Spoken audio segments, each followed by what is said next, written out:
Hello everyone. तो 10 CBSE का result declare हो गया। आज जीएसईबी 10 स्टैंडर्ड के लिए भी डेट आ गई 25th, मतलब 2 दिन के बाद उनका भी रिज़ल्ट डिक्लेयर हो रहा है। सो स्टूडेंट्स को रिज़ल्ट के लिए wishing you all a very best of luck. Actual में अभी बेस्ट ऑफ लक बोलने का कोई मतलब ही नहीं है। हमें पता है हमने पेपर में क्या किया है, एग्ज़ाम्स में, उस हिसाब से हमारा रिज़ल्ट डिसाइड होगा।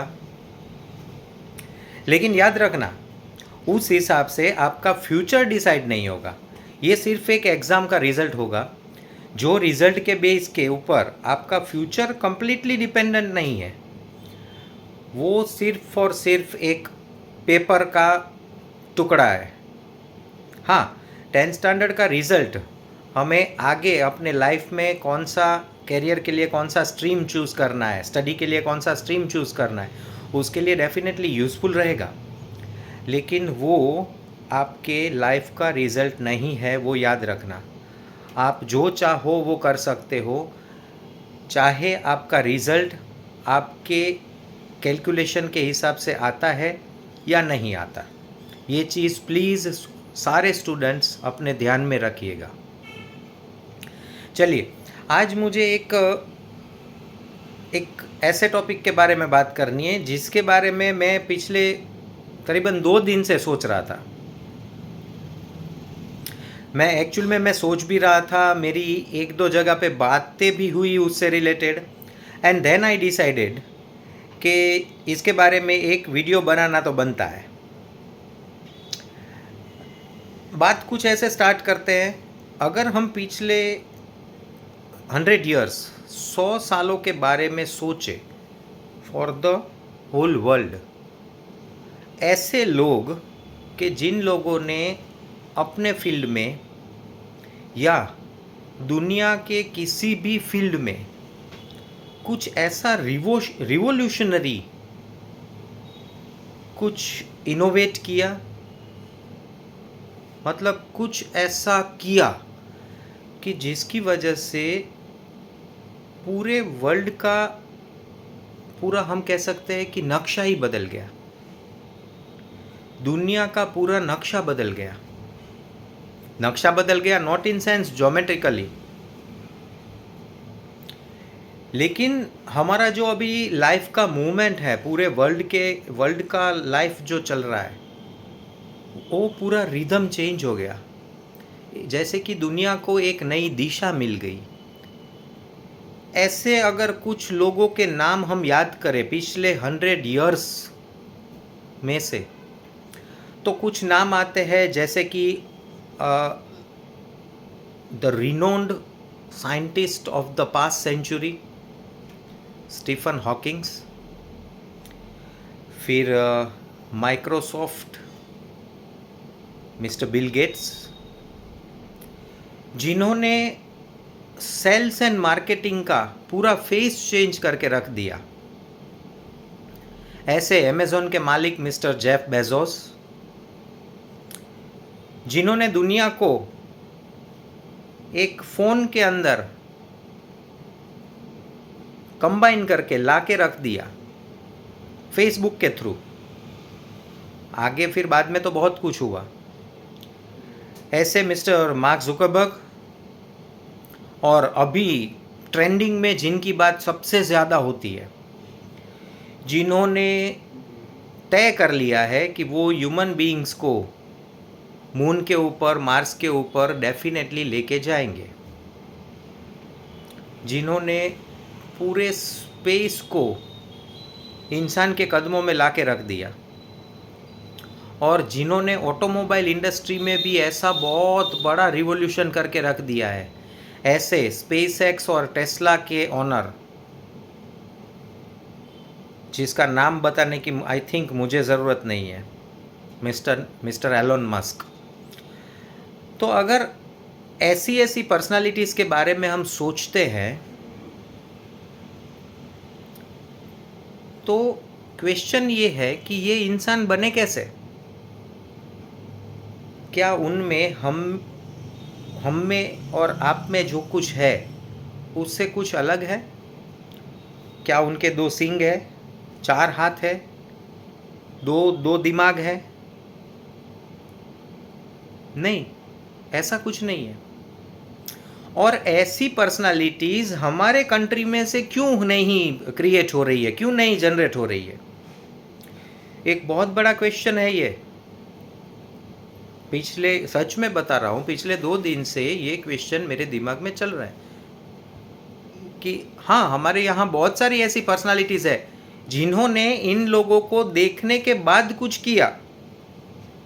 मतलब इंडिया के लिए शायद वो पहले बने, हो सकता है, लेकिन वर्ल्ड लेवल पे ऐसा इनोवेशन करने वाले, ऐसा रिवोल्यूशनरी चेंज करने वाले लोग हमारे कंट्री में से क्यों नहीं हो रहे हैं?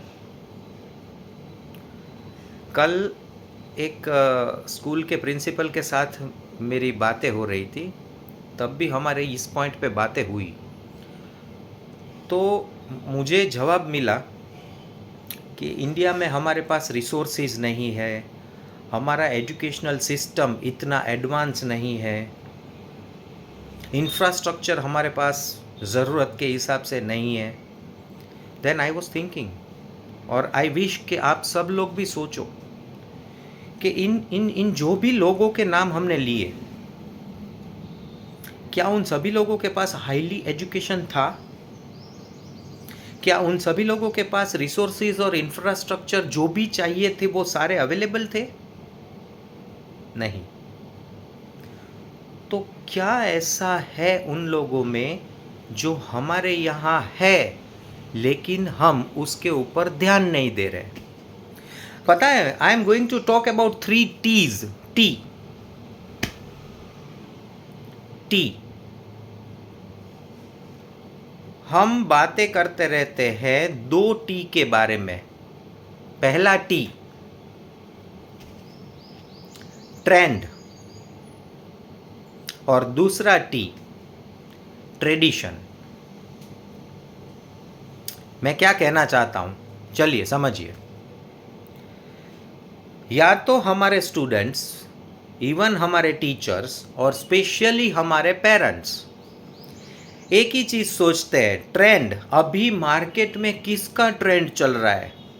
जैसे कि ना कोई फैक्ट्री लगी हो, अभी डॉक्टर्स बनाने की फैक्ट्री चल रही है तो डॉक्टर्स बनते जाओ, डॉक्टर्स बनते जाओ। अभी इंजीनियर बनाने की फैक्ट्री चल रही है तो सब इंजीनियर, मतलब देखो ट्रेंड के हिसाब से ही भाग रहे हैं। सभी लोग ट्रेंड को फॉलो कर रहे हैं। क्वेश्चन करो, सोच के देखो, क्या सब लोग डॉक्टर्स बनने के लिए बने हुए हैं? क्या सब लोग इंजीनियर्स बनने के लिए बने हुए हैं? हमारे सारे स्टूडेंट्स क्या CS बनने के लिए ही पैदा हुए हैं? ट्रेंड के हिसाब से ही चलना। जैसे कि अभी कंप्यूटर इंजीनियरिंग का ट्रेंड चल रहा है तो सारे स्टूडेंट्स एक ही चीज़ के बारे में बात कर रहे हैं कि कंप्यूटर इंजीनियरिंग, सब लोग कंप्यूटर इंजीनियरिंग ज्वाइन करेंगे। इट्स ओके, अगर आपका उसमें खुद में इंटरेस्ट है then you can go for it. दूसरी बात होती है ट्रेडिशन। ट्रेडिशन मतलब क्या? अगर घर का, फैमिली का कोई बिजनेस है तो बिना कुछ आगे पीछे का सोचे हम एक ही चीज़ डिसाइड कर लेते हैं कि फैमिली का बच्चा उसी बिजनेस में आगे जाएगा, या वो उसी बिजनेस को, शॉप है या फैक्ट्री है या जो भी है, उसको ज्वाइन करेगा। फाइनल थिंग, मतलब कि ultimately we are following just 2 T's, either trend और tradition. But the missing part is the talent, जिसके बारे में हम लोग कभी सोचते ही नहीं हैं। और ये टैलेंट ही एक्चुअल में हम सब के पास है। इंडिया में टैलेंट की कमी नहीं है, हमारे स्टूडेंट्स के पास टैलेंट की कमी नहीं है, लेकिन टैलेंट के ऊपर वर्क नहीं किया जा रहा है, टैलेंट के ऊपर बात नहीं की जा रही है। इवन जब भी पेरेंट्स अपने बच्चों के साथ बात करते हैं तो वो उनके टैलेंट के बारे में बात नहीं करते कि उनके बच्चे में क्या टैलेंट है, वो क्या कर सकता है, कौन से फील्ड में वो आगे जाना चाहता है, उसमें कौन सी वो टैलेंट है। बात करेंगे मार्कशीट से रिलेटेड, इतने मार्क्स आए, इतने परसेंटाइल या परसेंटेज स्कोर हुए कि नहीं हुए, और उसके हिसाब से वो ट्रेंड में या ट्रेडिशन में घुस पाएगा कि नहीं घुस पाएगा। सेम वे अगर हम हमारे एजुकेशनल इंस्टीट्यूशंस की बात करें, स्कूल्स, कॉलेजेस, क्लासेस, सभी जगह बात होती है मार्कशीट की। नो डाउट स्कोरिंग ज़रूरी है, परसेंटेज स्कोर करना ज़रूरी है, लेकिन हर बच्चा मैथ्स में 100 ही लाएगा, हर बच्चा साइंस में 100 ही लाएगा, पॉसिबल नहीं है। जो बच्चा मैथ्स में 40-50 लेके आ रहा है, पॉसिबल है वो हिंदी में या संस्कृत में 100 स्कोर कर रहा है। तो हमें उसका देखना पड़ेगा कि भाई वो बच्चे का टैलेंट हिंदी में या संस्कृत में मैथ्स के कंपेयर में ज़्यादा है। यही डिफरेंस हो रहा है जिन लोगों का नाम मैंने लिया कि उन लोगों ने किसी भी कंडीशन में अपने टैलेंट को फॉलो किया, लेकिन फॉलो कब किया? जब पहले तो उन्होंने अपने टैलेंट को पहचाना कि यस ये टैलेंट है मेरे में, या एज ए पेरेंट हम सोचे तो हमारे बच्चे में ये टैलेंट है। उस टैलेंट को हमने फॉलो किया, उसे एनकरेज किया, हमारे बच्चे को हमने सपोर्ट किया कि वो टैलेंट के साथ आगे बढ़े, तो वो अपने फील्ड में कुछ भी कर सकता है। हाँ, एक चीज़ और आती है आज के टाइम में, पॉसिबल है वो टैलेंट के हिसाब से अभी ट्रेंड नहीं चल रहा है, तो कोई बात नहीं, वो टैलेंट के हिसाब से ट्रेंड में हमारा स्टूडेंट या हमारा बच्चा कहाँ फिट हो रहा है वो हमें देखना होता है। वो इवन हर एक स्टूडेंट को खुद को देखना होता है। This is the missing point. मैं जो 3 T's के बारे में बात कर रहा था, हम ट्रेंड को फॉलो कर रहे हैं, हम ट्रेडिशन फॉलो कर रहे हैं, लेकिन हम भूल जाते हैं टैलेंट। अगर टैलेंट ही नहीं है तो ट्रेंड और ट्रेडिशन को फॉलो करके क्या करेंगे? एक क्वेश्चन मार्क लगा के देखो प्लीज़, ये बहुत ही ज़रूरी चीज़ है। इसीलिए जो 5-6 नाम मैंने लिए, उस नाम में हमारे इंडिया के स्टूडेंट्स कहीं फीचर नहीं कर रहे। नो इश्यू कि अगर हमारा educational system up to the mark नहीं है, कोई बात नहीं, इंफ्रास्ट्रक्चर, रिसोर्सेज नहीं है, कोई बात नहीं, लेकिन मेरे में खुद में तो टैलेंट है। ये हर एक स्टूडेंट को खुद को सोचना पड़ेगा, ये हर एक पेरेंट को खुद को सोचना पड़ेगा कि हमारे बच्चे में टैलेंट है तो हम उसके टैलेंट के ऊपर काम करते हैं। रिसोर्सेज हम कहीं से भी ढूंढ निकालेंगे, रिसोर्सेज हम पैदा कर सकते हैं, but please work on the talent of your child and it will not only give the success to our students, our children, but it will give a happiness, peace and success in the life. चलिए ऐसे ही कुछ बातों के लिए come on follow कीजिए। Let us talk.